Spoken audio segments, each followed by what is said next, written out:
নবী করিম সাল্লাল্লাহু আলাইহি ওয়াসাল্লাম সাহাবীদের সামনে কথা বলতেছিলেন, গুরুত্বপূর্ণ বয়ান করতেছিলেন। এক পর্যায়ে নবী করিম সাল্লাল্লাহু আলাইহি ওয়াসাল্লাম বললেন, ওগো সাহাবীরা শোনো শোনো, আমি তোমাদেরকে কি একটা দামি কথা বলে দেব না?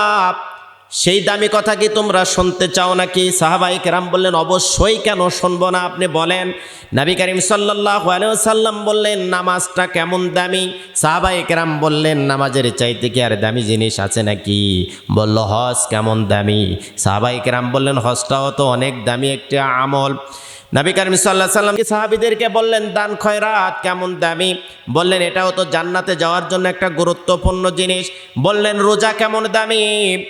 নবী করিম সাল্লাল্লাহু আলাইহি ওয়াসাল্লামের প্রশ্নে সাহাবীরা বললেন, এটাও তো একটা গুরুত্বপূর্ণ দামি আমল। হজ, যাকাত, দান খয়রাত, নামাজ, রোজা, এগুলো তো সবই দামি আমল। নবী করিম সাল্লাল্লাহু আলাইহি ওয়াসাল্লাম বললেন, সাহাবীরা শোনো শোনো, এগুলোর চাইতেও একটা দামি মূল্যবান ইবাদতের কথা আমি মুহূর্তে তোমাদের কাছে বলবো। সাহাবায়ে কেরাম অবাক হয়ে গেলেন, চাতক পাখির মতো তাকিয়ে থাকলেন। নামাজের চাইতে দামি আমল, হজের চাইতে দামি আমল, দান খয়রাতের চাইতে দামি আমল, রোজার চাইতে দামি আমল, সাদগার চাইতে দামি আমল আর কি হতে পারে নবীজি?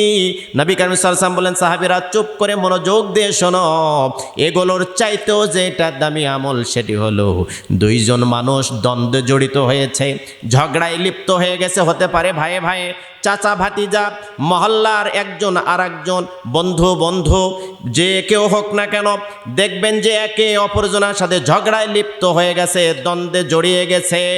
ওই মুহূর্তে যারা ঝগড়া মিটিয়ে দিবে, দ্বন্দ্ব ফাসাদগুলো মিটিয়ে দিয়ে যারা নিরসন করে দিবে, শান্তি স্থাপন করে দিবে, তারা হলো ওইগুলো আমলের চাইতেও দামি আমল করলো।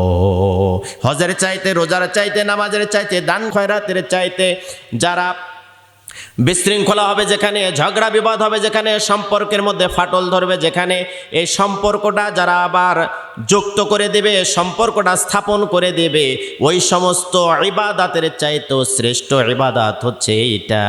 সাহাবায়ে কেরাম বললেন, ইয়া রাসূলুল্লাহ, আমরা এটাও গুরুত্বের সাথে আমল করার চেষ্টা করব ইনশাআল্লাহ।